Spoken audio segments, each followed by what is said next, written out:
বলে দেন আপনার উম্মতদেরকে বিফাদলিল্লাহি ওয়া বিরহমাতিহি ফাবিযালিকা ফালইফরাহু। কোন উম্মত, কোন নবী, কোন রাসূল, কোন জাতি, কোন গোত্রকে আমি কোরআন দেই নাই, বরং আমি নবী মুহাম্মদুর রাসূলুল্লাহ সাল্লাল্লাহু আলাইহি ওয়াসাল্লাম এবং তেনার উম্মতের জন্য আমি বিশেষভাবে দয়া করে, মায়া করে, রহমত দিয়ে তাদের জন্য আমি কোরআনুল কারীমকে নির্বাচন করেছি। এই জন্য ফাবিযালিকা ফালইফরাহু, ওগো নবীজি আপনার উম্মতেরা এই কোরআনুল কারীম পাওয়ার পরে যেন খুশি থাকে।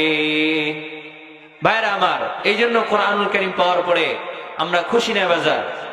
আল্লাহ তাআলা আমরা কোরআন পাওয়ার পরে শুধু মুখে মুখে খুশি আছি, এই খুশি থাকার জন্য কোরআনুল কারীম পাঠান নাই, বরং কোরআনুল কারীমের যে আইন আছে, যে বিধান আছে, ওই বিধানগুলো যদি আমার মন মেনে নিয়ে খুশি থাকতে পারে তাহলে আমি প্রকৃত খুশি। ঠিক কিনা বলেন? আরো জোরে চিল্লায় বলেন ঠিক কিনা? কোরআনে আইন দিয়েছে চুরি করার শাস্তি হাত কাটা। এখন হাত কাটার শাস্তি আমার উপরে প্রয়োগ হওয়ার পরেও যদি আমি খুশি থাকি তাহলে বোঝা যাবে যে আমরা কোরআন পাওয়ার পরে খুশি হয়েছি। ঠিক কিনা বলেন? জিনার শাস্তি, ব্যভিচারের শাস্তি, রজম মেরে হত্যা করা, বেত্রাঘাত করা, এই শাস্তি পাওয়ার পরেও যদি আমরা খুশি থাকি, আমাদের সমাজ খুশি থাকে, আমাদের রাষ্ট্র খুশি থাকে, তাহলে বোঝা যাবে যে আমরা কোরআন পাওয়ার পরে খুশি হয়েছি। ঠিক কিনা বলেন? ভাইরা আমার, কোরআনের মান কেমন, কোরআনের মর্যাদা কেমন আল্লাহ তাআলা আয়াতের পরবর্তী অংশে বলে দিয়েছেন যে যালিকা খায়রুম মিম্মা ইয়াজমাউন। পৃথিবীর মানুষ, সমস্ত মানুষ যা কিছু উপার্জন করলো সেই সবকিছু যদি এক পাল্লায় রাখা হয় আর কোরআনুল কারীমের মর্যাদা, কোরআনুল কারীমকে যদি আরেক পাল্লায় রাখা হয় তাহলে কোরআনুল কারীমের পাল্লা ভারী হয়ে যাবে। বলেন না সুবহানাল্লাহ? আরো যদি বলেন সুবহানাল্লাহ। মানুষ কি উপার্জন করলো পৃথিবীতে? প্রশ্ন হলো এখন মানুষ কি উপার্জন করেছে? মানুষ উপার্জন করেছে তেলের খনি। ঠিক কিনা বলেন? মানুষ উপার্জন করেছে গ্যাসের খনি, মানুষ উপার্জন করলো সোনার খনি, মানুষ উপার্জন করলো রূপার খনি, মানুষ উপার্জন করলো, অর্জন করলো তেলের খনি, মানুষ অর্জন করলো প্রধানমন্ত্রীর পদ, মানুষ অর্জন করলো মন্ত্রীর পদ, মানুষ অর্জন করলো বাড়ি, গাড়ি, নারী, টাকা, পয়সা, ধন দৌলত। ঠিক কিনা বলেন?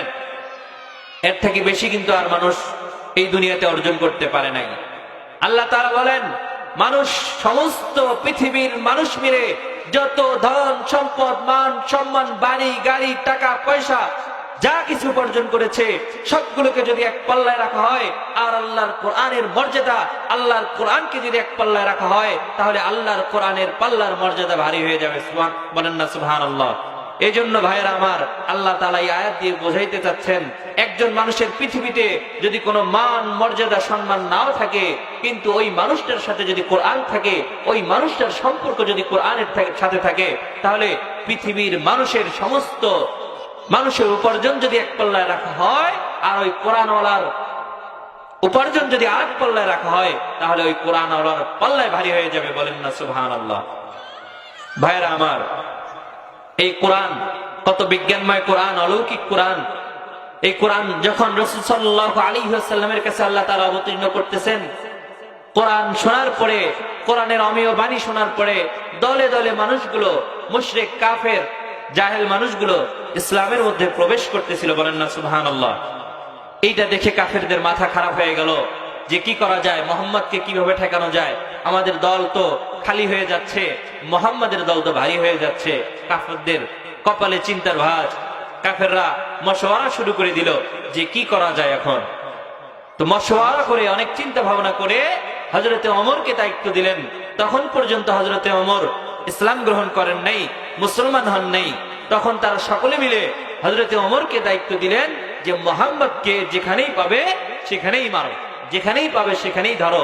কারণ মুহাম্মদ আমাদের দ্বীনের বিরুদ্ধে, আমাদের ধর্মের বিরুদ্ধে, আমাদের প্রতিমাদের বিরুদ্ধে, আমাদের যার উপাস্য করি আমাদের ইলাহের বিরুদ্ধে কথা বলে। নতুন এক ইলাহ এনেছে, আল্লাহ নামক একটা ইলাহ, তার দ্বীনের দাওয়াত দেয়। মুহাম্মদকে ধরো, যেখানেই পাবে সেখানেই তাকে ধরো, মারো। কেননা আমাদের দল খালি হয়ে যাচ্ছে, মুহাম্মদের দল ভারী হয়ে যাচ্ছে। ভাইরা আমার, এই দায়িত্ব কাকে দিল বলেন? হযরতে ওমরকে। কাকে দিল? হযরতে ওমরকে। তখনও পর্যন্ত হযরতে ওমর ইসলাম গ্রহণ করেন নাই। তো হযরতে ওমর রাদিয়াল্লাহু তাআলা আনহু মুহাম্মদ সাল্লাল্লাহু আলাইহি ওয়াসাল্লামকে মারার জন্য যাচ্ছেন। তো যাওয়ার পরে খোঁজ নিয়ে দেখেন তিনি কাবা শরীফের নিকটে দাঁড়িয়ে নামাজ পড়তেছেন। তো হযরতে ওমর যখন তার পাশে গেলেন মনে মনে ভাবলেন এখনই তাকে ধরবো না, নামাজটা শেষ হোক, নামাজ শেষ হওয়ার পরে তাকে ধরবো, তার সাথে মোকাবেলা হবে আমার নামাজ শেষ হওয়ার পরে। তো এই কথা ভেবে হযরতে ওমর দাঁড়িয়ে আছেন। তো রাসূল সাল্লাল্লাহু আলাইহি ওয়াসাল্লাম নামাজের মধ্যে মধুর কণ্ঠ দিয়ে তিলাওয়াত করতেছেন জোরে জোরে। তো চিন্তা করে দেখেন কোরআন কার বাণী? বলেন কোরআন কার বাণী? আল্লাহর বাণী। আর কার উপরে নাজিল হয়েছে? মুহাম্মদ সাল্লাল্লাহু আলাইহি ওয়াসাল্লামের উপরে। কার উপরে নাজিল হয়েছে? মুহাম্মদ সাল্লাল্লাহু আলাইহি ওয়াসাল্লামের উপরে। তাহলে কোরআন হলো আল্লাহর বাণী, স্বয়ং রাসূলের উপরে নাজিল হয়েছে, তিনি তিলাওয়াত করতেছেন। তাহলে এখন চিন্তা করে দেখেন তিলাওয়াতটা কত মজা। তো রাসূল তিলাওয়াত করতেছেন, ওমর রাদিয়াল্লাহু তাআলা আনহু তিলাওয়াত শুনে অবাক হয়ে যাচ্ছেন। মুহাম্মদ সাল্লাল্লাহু আলাইহি ওয়াসাল্লাম তো জীবনে কোনো মাদ্রাসায় পড়ে নাই, কোনো স্কুলে পড়ে নাই, কোনো ইউনিভার্সিটিতে পড়ে নাই, এত সুন্দর কথা মুহাম্মদ সাল্লাল্লাহু আলাইহি ওয়াসাল্লাম পায় কোথায় থেকে?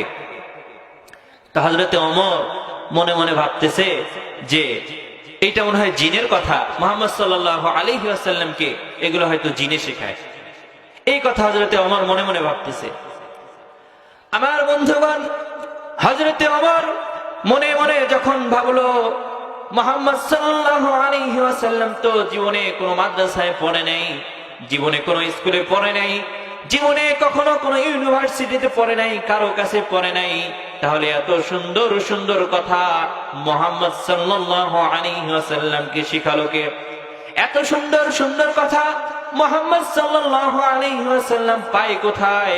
এই কথা যখন হযরতে ওমর রাদিয়াল্লাহু তাআলা আনহু মনে মনে ভাবতেছে, তখনই আল্লাহর রাসূল সাল্লাল্লাহু আলাইহি ওয়াসাল্লাম নামাজের মধ্যে পড়ে উঠলেন যে ইন্নাহু লাকাউলু রাসূলিন কারীম। আল্লাহু আকবার বলেন, আর জোরে বলেন আল্লাহু আকবার। রাসূল বলে দিলেন এটা কোনো জিনের কথা নয়, বরং এটা একটা সম্মানিত বার্তাবাহকের পক্ষ থেকে একটা বাণী। বলেন না সুবহানাল্লাহ। এই কথা যখন হযরতে ওমর শুনলেন অবাক হয়ে গেলেন, কি ব্যাপার? আমি তো ভাবছিলাম এইটা হয়তো জিনের কথা, মুহাম্মদ সাল্লাল্লাহু আলাইহি ওয়াসাল্লামকে এই কথা মনে হয় জিনে শিখায়, কিন্তু দেখছি এটা তো জিনের কথা নয়, এটা তো মুহাম্মদ সাল্লাল্লাহু আলাইহি ওয়াসাল্লাম বলতেছেন এটা নাকি একটা সম্মানিত বার্তাবাহকের কথা। তো পরে আবার হযরতে ওমর ভাবতেছেন যে তাহলে হয়তো মুহাম্মদ সাল্লাল্লাহু আলাইহি ওয়াসাল্লাম ভিতরে ভিতরে কবি হয়ে গেছেন, কারণ এত সুন্দর মিলিয়ে মিলিয়ে কথা, এগুলো তো কবির কথা ছাড়া আর হইতে পারে না। আর ওই যুগে কবিতার প্রচলন বেশি ছিল, কবির প্রচলন বেশি, কবিদের যুগ ওই সময় ছিল। তো হযরতে ওমর ভাবতেছেন এটা হয়তো কোন কবির কথা হইতে পারে, মুহাম্মদ সাল্লাল্লাহু আলাইহি ওয়াসাল্লাম হয়তো ভিতরে ভিতরে কবি হয়ে গেছে, আমরা বুঝতে পারি নাই। আমার বন্ধুগণ, হযরতে ওমর যখন মনে মনে ভাবতেছে মুহাম্মদ সাল্লাল্লাহু আলাইহি ওয়াসাল্লাম হয়তো ভিতরে ভিতরে কবি হয়ে গেছে, এটা কবির কথা, এই কথা যখন হযরতে ওমর মনে মনে ভেবে উঠল, সাথে সাথে রাসূল নামাজের মধ্যে তেলাওয়াত করে উঠলেন ওয়ামা হুয়া বিকাউলি শাইরিন কালিলাম মা তুমিনুন। আল্লাহু আকবার বলেন, আর জোরে চিল্লায়ে বলেন আল্লাহু আকবার। মুহাম্মদ সাল্লাল্লাহু আলাইহি ওয়াসাল্লাম নামাজের মধ্যে তার জবাব দিয়ে দিলেন যে এটা কোনো জিনের কথা নয়, এটা কোনো কবির কথা নয়। ওমা হুয়া বিকাউলি শাইরিন কালিলাম মা তুমিনুন, এটা কোনো কবির কথা নয়, বরং তোমরা কমই ঈমান আনো। তো এবার হযরত ওমর অবাক হয়ে গেলেন, কি ব্যাপার? আমি ভাবতেছি মনে মনে, আর মুহাম্মদ সাল্লাল্লাহু আলাইহি ওয়াসাল্লাম আমার জবাব দিচ্ছেন প্রকাশ্যে, তা আমার মনের খবর তিনি কিভাবে বুঝতেছেন? হয়তো তিনি গণক হয়ে গেছেন। বলেন নাউজুবিল্লাহ। এই কথা হযরত ওমর ভাবতেছেন যে আমার কথা তাছাড়া তিনি বুঝবেন কি করে, তিনি হয়তো গণক হয়ে গেছেন। আমার বন্ধুগণ, হযরত ওমর যখন মনে মনে ভাবতেছেন মুহাম্মদ সাল্লাল্লাহু আলাইহি ওয়াসাল্লাম হয়তো গণক হয়ে গেছেন, এই কথা যখন হযরত ওমর মনে মনে ভাবলেন, সাথে সাথে রাসূল নামাজের মধ্যে তেলাওয়াত করে উঠলেন ওয়ামা হুয়া বিকাউলি কাহিনিন কালিলাম মা তাযাক্কারুন। আল্লাহু আকবার বলেন। আমার বন্ধুগণ, আল্লাহর হাবিব সাল্লাল্লাহু আলাইহি ওয়াসাল্লাম হযরতে ওমরকে জবাব দিয়ে দিলেন এটা কোনো গণকের কথা নয়, বরং তোমরা এই ব্যাপারে কমই স্মরণ করো। তা এখন হযরতে ওমর মনে মনে ভাবতেছেন তার সামনে বিশাল একটা প্রশ্নবোধক চিহ্ন। এটা জিনের কথা নয়, এটা কবিরও কথা নয়, এটা গণকেরও কথা নয়, তাহলে এটা কার কথা?